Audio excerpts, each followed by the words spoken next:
Igreja querida, boa noite, a graça e a paz do Senhor Jesus Cristo seja com cada um de nós nessa noite. É uma felicidade a gente estar começando a nossa semana de uma forma tão especial como essa, aqui na igreja. E queremos de antemão também, como o irmão Jefferson já fez no início do nosso culto, abraçar cada um de vocês que estão aqui nos visitando. Nós queremos dizer que é uma enorme alegria receber vocês, ser uma bênção na vida de vocês, e a nossa expectativa é que o Senhor continue ministrando ao seu coração, tal como Ele já tem feito desde o início do nosso culto. Hoje nós vamos pensar sobre uma temática muito importante, porque atinge a vida de cada um de nós, direta ou indiretamente. Eu não preciso ser nenhum tipo de profeta ou vidente para saber que cada pessoa nessa noite, independentemente da posição dela, ela faz parte de uma família. E estarmos numa família, com pai, mãe, marido, esposa, filho, neto, coloca sobre as nossas mãos uma responsabilidade de sermos uma bênção na nossa família, de construirmos uma família consagrada ao Senhor. E eu queria convidar vocês lá para o livro de Josué, capítulo 24, vamos fazer a leitura de dois versículos, o versículo 14 e o versículo 15, onde nós vamos pensar um pouquinho nessa noite sobre as marcas de uma família consagrada. As marcas de uma família consagrada. Josué capítulo 24, do versículo 14 ao versículo 15, que está escrito assim, palavra de Josué: Agora, pois, temam o Senhor e o sirvam com integridade e com fidelidade. Joguem fora os deuses que os pais de vocês serviram do outro lado do Eufrates e no Egito, e sirvam o Senhor. Mas se vocês não quiserem servir o Senhor, escolham hoje a quem vão servir. Se os deuses a quem os pais de vocês serviram do outro lado do Eufrates, ou os deuses dos amorreus em cuja terra vocês estão morando, eu e a minha casa serviremos o Senhor. Bora repetir comigo essa última frase, todo mundo junto? Eu e a minha casa serviremos o Senhor.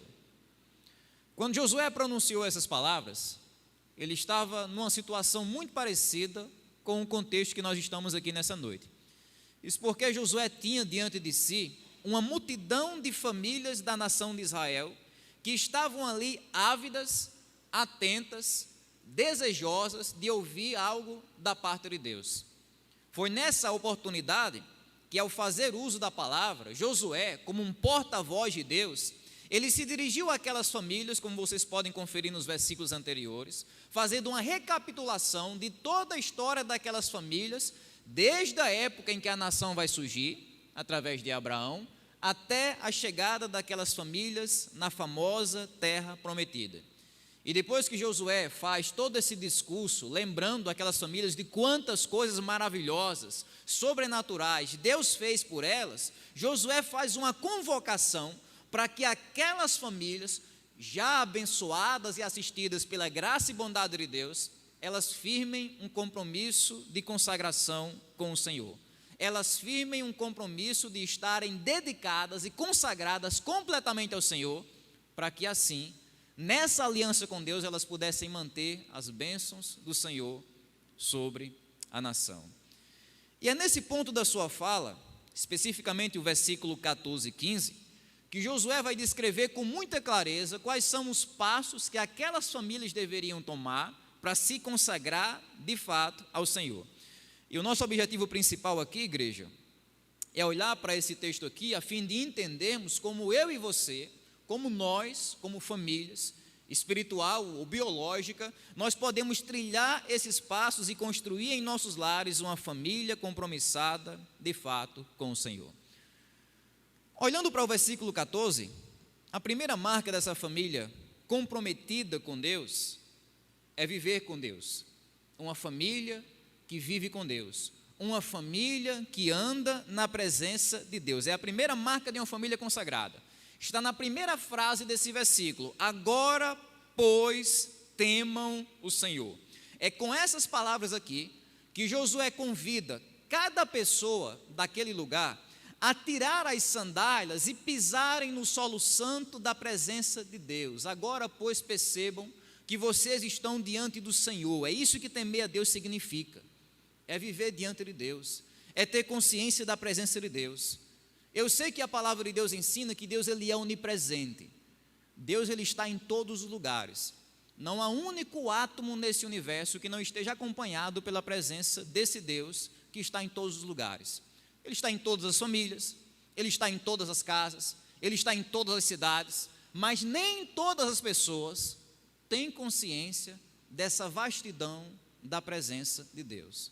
Nem todas as pessoas se tocam que estão de fato na presença de um Deus glorioso. Nem todo mundo se dá conta disso. Só aquelas pessoas que Josué descreve aqui como aqueles que temem o Senhor, é que têm de fato essa consciência interior da presença de Deus. E é isso que Josué está demandando aqui de cada família de Israel. Vocês precisam temer o Senhor, vocês precisam ter esse coração sensível para reconhecer a grandeza, a santidade, a majestade, a infinitude, o poder, a ira, o amor, a grandeza desse Deus que está dominando o universo. É isso que temor do Senhor significa, igreja. É essa atitude de respeito e de reverência que nasce no coração de uma pessoa quando ela percebe que Deus está olhando diretamente para ela, quando ela percebe que está na presença de um Deus que é inescapável, que não tem como fugir dele. É essa consciência, esse senso do divino que faz com que a gente venha se afastar do pecado, que faz com que a gente venha vigiar diante das tentações, que faz com que a gente venha perceber que um dia vamos prestar contas da nossa vida, que faz com que a gente venha priorizar a pureza, a santidade de vida, o amor a Deus. É esse senso da presença de Deus que faz a gente pesar cada emoção, cada pensamento, cada atitude na balança da vontade divina. E é disso que precisamos como famílias. As nossas famílias precisam temer o Senhor. As nossas famílias precisam levar Deus a sério. Nós não precisamos apenas ter uma família que teme doenças, que teme tragédias, que teme o desemprego, que teme o luto, que teme o fracasso, que teme a decepção, a frustração. Não, nós precisamos ter uma família que teme o pecado, que teme a desobediência a Deus, que teme se afastar dos planos de Deus, que teme desonrar a Deus. É essa família onde os membros da mesma respiram esse oxigênio da presença de um Deus que é santo. Nós não estamos falando aqui meramente de uma família que tem Deus como um programa de fim de semana. Vamos para a igreja, porque não tem para onde ir, vamos lá, vamos adorar a Deus, né? Não, é aquela família que está de fato priorizando a presença de Deus, não só ali no domingo à noite, mas durante toda a semana, de segunda a segunda, vivendo na presença de Deus. É uma família que se esforça para viver aquilo que está em Gênesis capítulo 17, e versículo 1, quando Deus apareceu a Abrão, quando ele tinha a idade de 90 anos, e disse o seguinte: eu sou o Deus Todo-Poderoso, ande na minha presença e seja perfeito. Amados, não há uma necessidade mais gritante nas nossas famílias, em nossas famílias, do que essa aqui: andarmos na presença de Deus e sermos íntegros, sermos completos, sermos perfeitos. E para isso, é claro, a gente precisa se esforçar. Como é que uma família consegue vivenciar isso tudo? Através da oração, que é realizado na esfera familiar, através da vida devocional ativa de cada membro da família, através de conversas abertas, sinceras, no dia a dia da família sobre a vontade de Deus. Deus quer que a gente vá por aqui, Deus quer que a gente não vá por ali, Deus quer que a gente faça isso, Deus quer que a gente não faça aquilo, Deus quer que a gente diga isso, tenha essa conversa, Deus quer que a gente não tenha essa conversa. Através desse amadurecimento, desse encorajamento mútuo, através da integração da família ao corpo de Cristo, à igreja, a comunhão com os cristãos, com os crentes, é através desse esforço diário na nossa família que nós podemos cultivar um lar que de fato teme o Senhor. Uma família que ama os princípios de Deus. Como Josué vai dizer no versículo 14: sirvam o Senhor, aí ele diz assim, com integridade e com fidelidade. É como se Josué estivesse destacando aqui a parte prática do que ele acabou de descrever. O que acontece quando o temor a Deus entra aqui dentro? Isso aqui aparece aqui fora: a integridade e a fidelidade. Essas duas palavrinhas que a gente encontra aqui no texto, elas são praticamente sinônimas. É uma espécie de paralelismo hebraico, onde Josué está falando sobre uma mesma coisa. Ele está falando simplesmente sobre aquela pessoa e aquela família que presta uma obediência sincera e aprovada por Deus. É isso. Integridade e fidelidade é isso, é uma obediência sincera de um coração aprovado, de um coração fidedigno, de um coração que recebe a aprovação de Deus. Então, por um lado, o que Josué está convocando aquelas famílias lá de Israel a fazer, e nós também, é a gente obedecer aos princípios e mandamentos de Deus. Sejam íntegros, obedeçam a Deus, vivam não de acordo com aquilo que vocês acham certo ou errado, ou a intuição de vocês, ou aquilo que o mundo está dizendo, ou aquilo que as redes sociais na sua maioria estão defendendo, ou aquilo que as nações vizinhas estão dizendo. Não, vivam de acordo com os princípios de Deus, com aquilo que vocês aprendem na palavra. É como se Josué estivesse dizendo: olha, conduzam a família de vocês de acordo com aquilo que vocês ouviram através de Moisés, de acordo com aquilo que vocês ouviram através da minha pessoa, de acordo com aquilo que Deus falou ao coração de vocês. Famílias que são obedientes e também famílias que são sinceras nessa obediência. Porque a ideia de integridade aqui não traz à nossa mente uma obediência mecânica, cerimonial, vazia, um ritual aqui de corpo para fora. Não, é uma obediência de corpo e alma, uma pessoa que está obedecendo sinceramente a Deus, sem qualquer atuação, sem qualquer teatro, sem qualquer hipocrisia, mas obedecendo a Deus com toda a alma dela, com toda a mente, com todo entendimento. É o tipo de obediência que Deus aprova, que é fidedigna, que é honrável e louvável diante de Deus. E isso mostra para nós algumas lições que continuam válidas para as nossas famílias hoje, milhares de anos depois de Josué pronunciar essas palavras. Porque o que Josué estava mostrando desde ali é que a nossa família precisa ser guiada pela palavra. A palavra de Deus, a Bíblia, precisa ser a bússola. A palavra de Deus precisa ser o GPS que a gente usa para de fato encontrar o norte da nossa família. É ela que mostra o caminho, é ela que define a nossa família. Esse é um valor que é inegociável. O nosso padrão aqui de família não é definido pelo mundo lá fora, não é definido pelo palpite aí dos influencers nas redes sociais. Não, a nossa família é definida pela Bíblia. É a Bíblia que mostra o que é uma família e o que não é uma família. É a Bíblia que mostra como é que um pai age, como é que uma mãe age, como é que um filho se comporta, uma filha se comporta. É a Bíblia que mostra aquilo que é benéfico para a família. É a palavra de Deus que mostra o que é maléfico para a família. É a Bíblia que vai orientar dizendo: olha, isso aqui vocês lutem por isso, isso aqui não, isso aqui vocês descartem, vocês não precisam disso. Porque a palavra de Deus precisa ser o nosso referencial. É ela que vai ser o único referencial infalível que podemos adotar na nossa casa, na nossa família, para que a nossa mentalidade familiar seja ajustada tão somente por Deus. Não vai ser uma família ajustada pelo Estado, é porque o Estado diz isso. Quem é o Estado para dizer o que é uma família e o que não é uma família? Ah, é porque o programa tal de televisão, eu vi lá que tem um bocado de gente importante, uns atores lá, umas atrizes, dizendo que família é isso aqui. Quem são eles para dizer o que é uma família? Não é porque nas redes sociais e tal, a família é definida tão somente pelo Criador dela, Deus. Deus. É por isso que a nossa família precisa obedecer aquilo que de fato está na palavra. E sermos sinceros nisso, gente. Sermos completamente sinceros nessa obediência. Sabe qual é um dos maiores perigos para a nossa vida familiar? É a falta de sinceridade, é a dissimulação, é a hipocrisia, é sermos uma coisa aqui fora, outra coisa aqui dentro. Essa ausência de sinceridade, essa hipocrisia, ela não consegue só destruir nosso relacionamento com Deus. Ela consegue destruir cada relacionamento que nós temos aqui na terra, inclusive os relacionamentos familiares.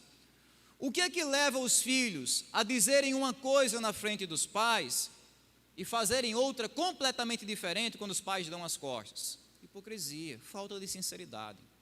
O que leva um marido a se declarar para sua esposa, na mesma internet que ele usa para mergulhar na pornografia, cobiçando outras mulheres? Falta de sinceridade, hipocrisia. O que é que leva uma mulher a ser uma bênção na igreja, ao mesmo tempo que ela é uma mulher rixosa, briguenta dentro de casa? A hipocrisia e a falta de sinceridade. Todas as virtudes de uma família, elas são destruídas através desse único mal, desse único veneno, a hipocrisia. A encenação teatral desprovida de qualquer integridade que Josué está demandando aqui de nós. É por isso que as nossas famílias não precisam só obedecer a Deus, mas precisam obedecer a Deus com sinceridade. Porque seja no relacionamento com Ele, seja no relacionamento uns com os outros, na igreja, na família, no trabalho, nós precisamos ter uma vida íntegra e fidedigna, para que assim nós possamos viver o plano de Deus para as nossas vidas. Mas outra coisa que Josué vai dizer aqui, é que além de estarmos longe da hipocrisia, a gente precisa também estar longe da idolatria. Porque uma família consagrada a Deus é uma família que adora somente a Deus. Josué diz assim: joguem fora os deuses do outro lado do Eufrates e do Egito, e ele vai mencionando, joguem fora, abandonem. Se Josué fez esse alerta aqui para aquelas famílias, ele não estava atirando no escuro, ele tinha um alvo certo a ser atingido.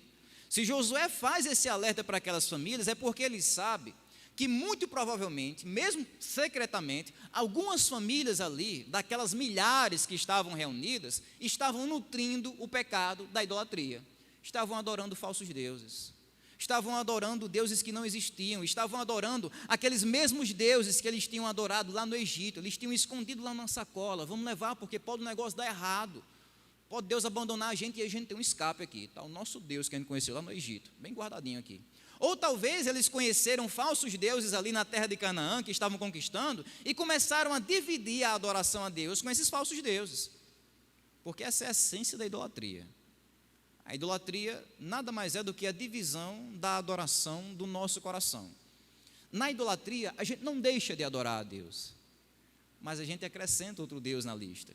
Esse é o mal da idolatria, sabe? Você continua adorando a Deus, mas eu tenho esse outro aqui também, eu tenho Deus aqui e tal, mas eu tenho aqui esse meu ídolo, eu tenho que ter comigo também.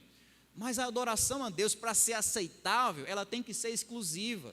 Não dá para a gente dividir a nossa adoração a Deus com nada nessa terra. É por isso que Josué diz: joguem fora,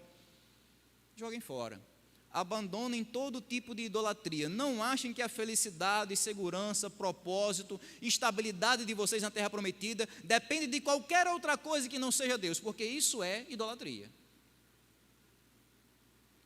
E ao que parece, era o problema daquelas famílias, né?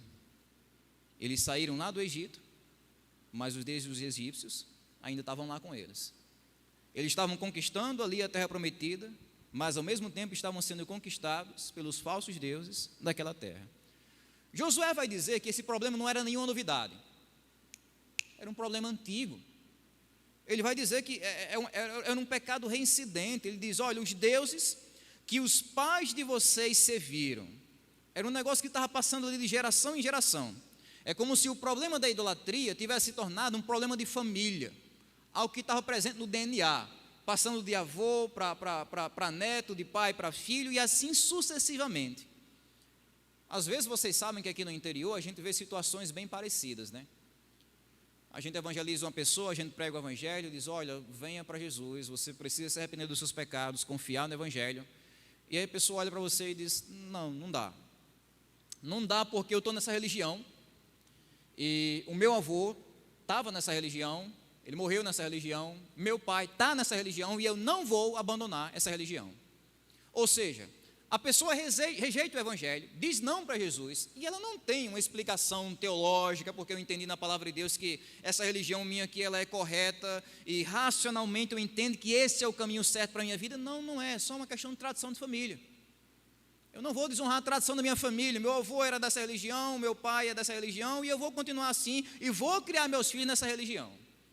É uma idolatria que vai passando ali de geração em geração, como se a pessoa fosse obrigada a servir os falsos deuses dos nossos pais.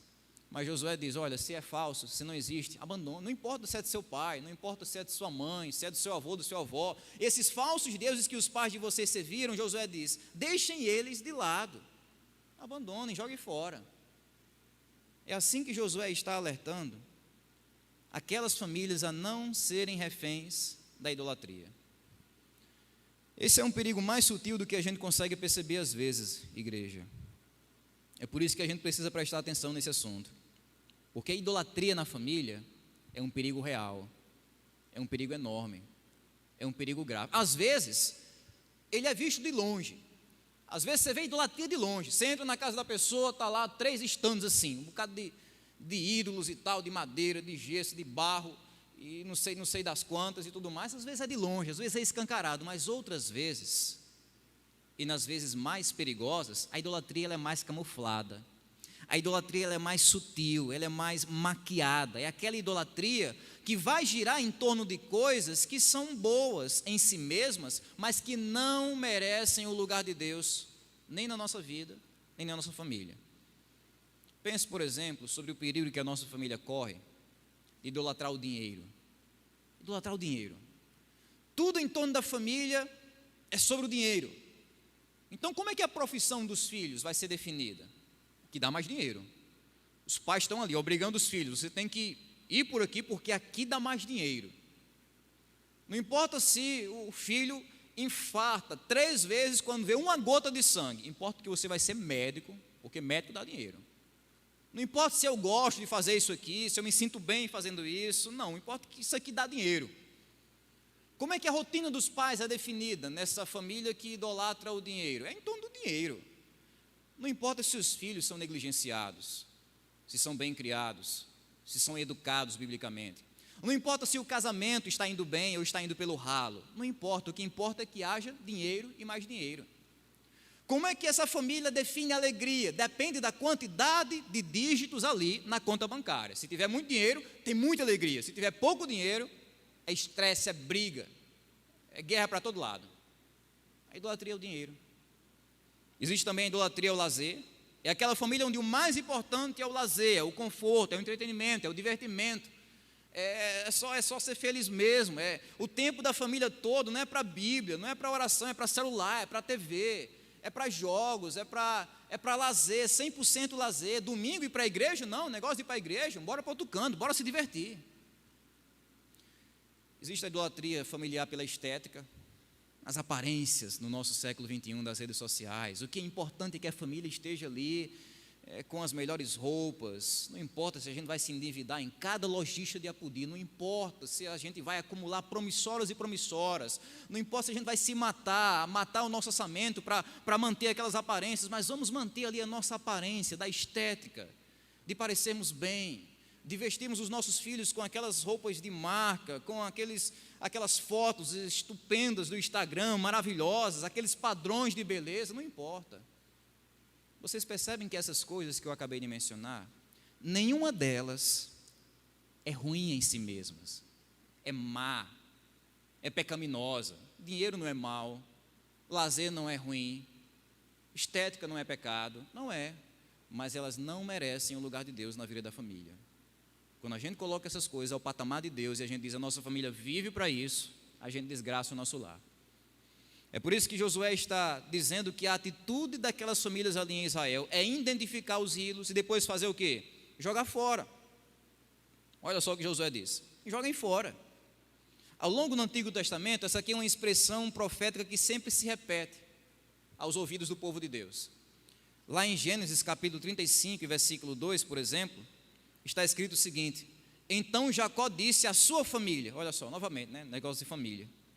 Jacó disse à sua família e a todos os que estavam com ele: joguem fora os deuses estranhos que há no meio de vocês, purifiquem-se e troquem de roupa. Abandonem, larguem, descartem. Ezequiel capítulo 20, versículo 7, a mesma coisa.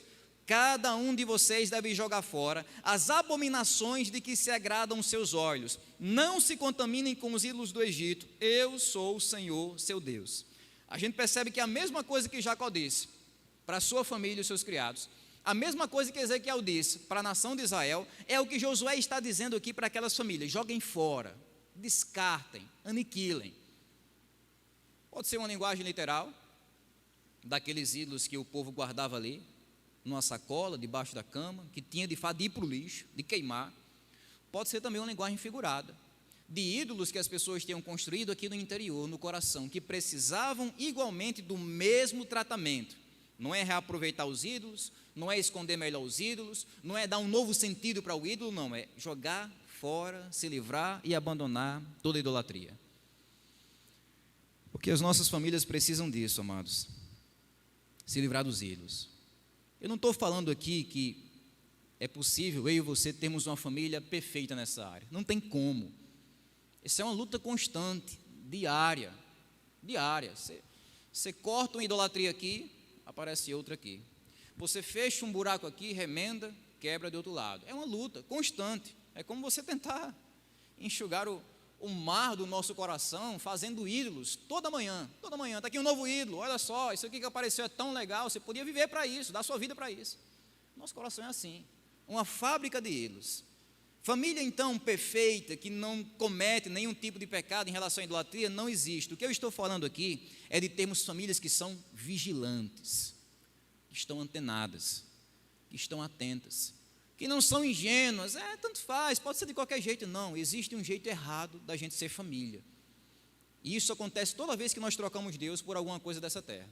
É a gente ter essa família atenta, analisando as prioridades da família, sendo sensíveis quando a gente vê algum tipo de pecado e idolatria se instalando no nosso coração. São famílias que não se dispõem a normalizar a idolatria.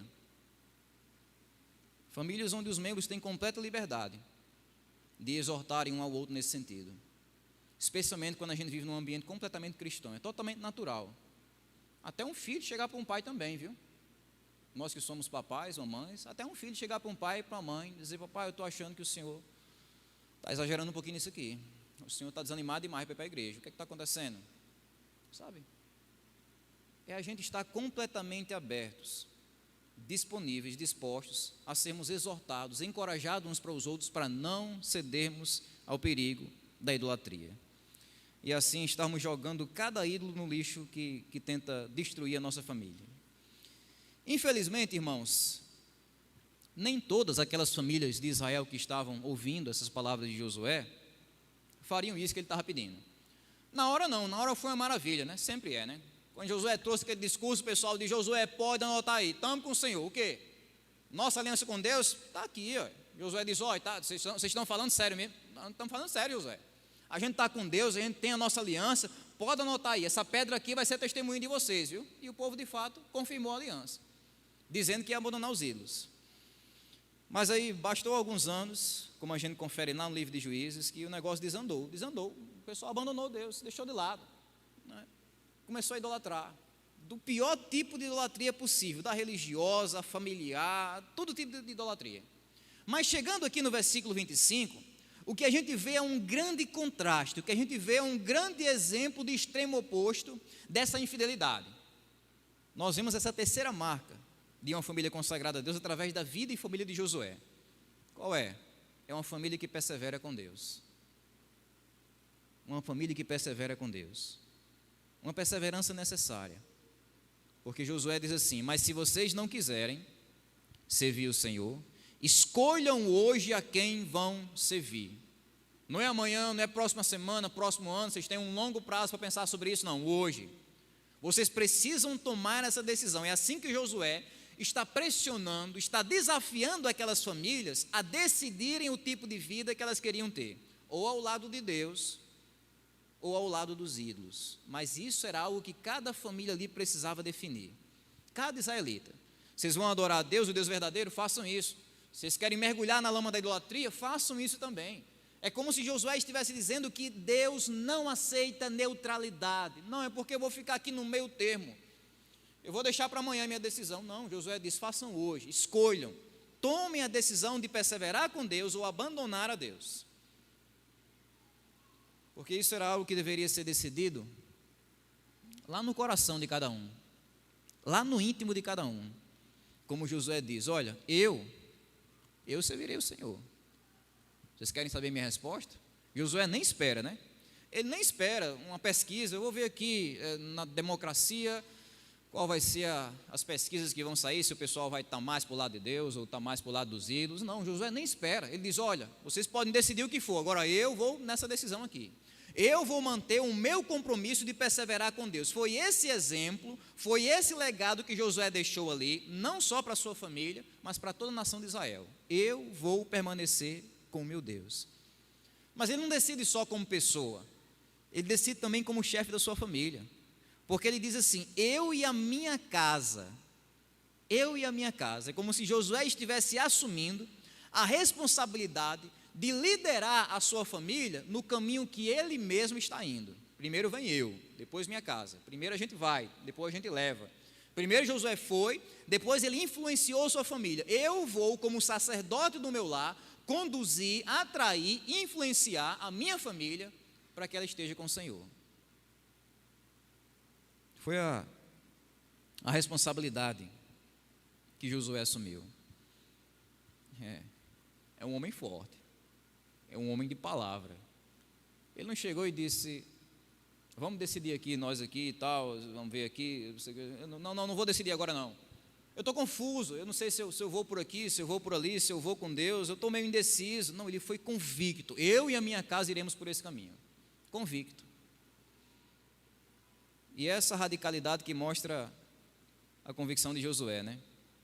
Para mim, uma das partes mais lindas aqui dessa afirmação de Josué é quando ele diz assim: mas se vocês não quiserem, eu quero. E ele olha para uma nação, ele estava dentro de uma multidão 1000 vezes maior do que qualquer multidão que a gente já viu aí na vida. Uma multidão ali de famílias, milhares e milhares de famílias ali, uma nação completa ali diante dele. Ele estava ali, ele diz: olha, mesmo que eu vá sozinho, eu vou.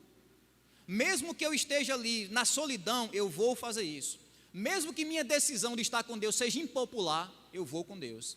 Mesmo que as pessoas zombem de mim, eu vou com Deus. Se as pessoas me elogiarem, eu vou com Deus. Se elas me criticarem, eu também vou com Deus. Eu não dependo da aprovação de ninguém, eu vou seguir o Senhor. É com essa decisão de Josué que ele mostra a convicção que nós precisamos ter para seguir a Deus em nossa vida familiar.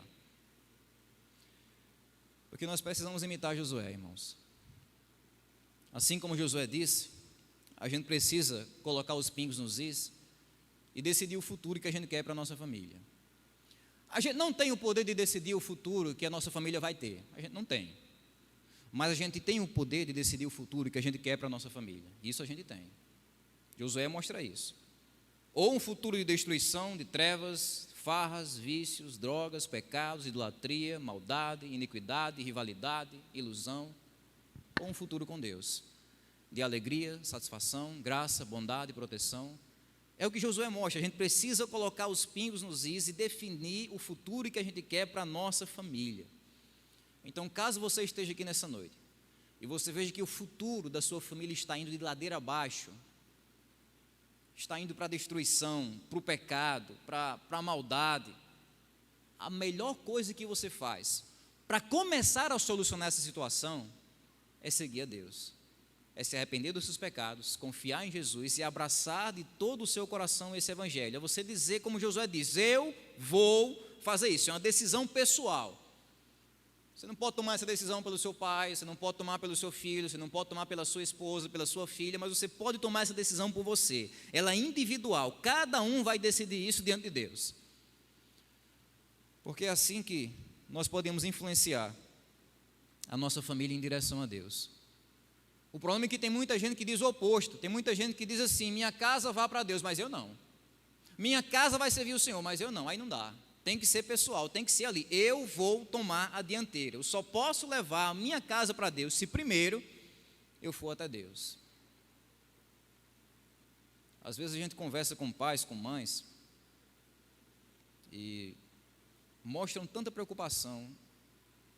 Pastor, eu converso com meu filho, converso com a minha filha, ele deixou de ir para a igreja, ele não está mais indo para estar lá com os jovens e tudo mais. E às vezes a própria pessoa não está na igreja. A própria pessoa não está ali como Josué assumindo a dianteira. Eu vou por esse caminho, eu estou indo lá na frente. Mas, gente, a ordem, a cronologia sagrada é essa, é estarmos indo em primeiro lugar, para que assim a gente esteja conduzindo em segundo lugar a nossa família até Deus. Foi o que Josué fez, e é o que cada um de nós devemos fazer. Seja você como filho, orando pela salvação dos seus pais, seja você como pai, ensinando os seus filhos para que eles cresçam no caminho do Senhor, você como esposa, orando pela salvação do seu marido, ou vice-versa, e tantas outras formas, mas é isso que a gente tem que fazer, mesmo que isso seja feito na solidão, como Josué mostra aqui. Mesmo se vocês não quiserem, eu vou por aqui. Mesmo que o marido descrente zombe da esposa, você com esse negócio de ser crente, continue, minha irmã, persevere, faça como Josué, eu vou por aqui. Mesmo que as pessoas lá fora não digam, esse pai aqui levando os filhos para a igreja, no século 21, criando uma família ultrapassada, retrógrada, quadrada, não se importe não, meu irmão, crie os seus filhos no temor do Senhor. Mesmo que você esteja sozinho, isolado, mas permaneça nesse caminho, porque Deus está nele. Deus está nele. Amém, igreja? Resumindo, essas são as marcas de uma família consagrada. Primeiro, é uma família que vive com Deus, temendo a Deus, obedecendo a palavra de Deus de forma sincera. Segundo, é uma família que adora somente a Deus, que vigia para identificar e depois expulsar qualquer tipo de idolatria.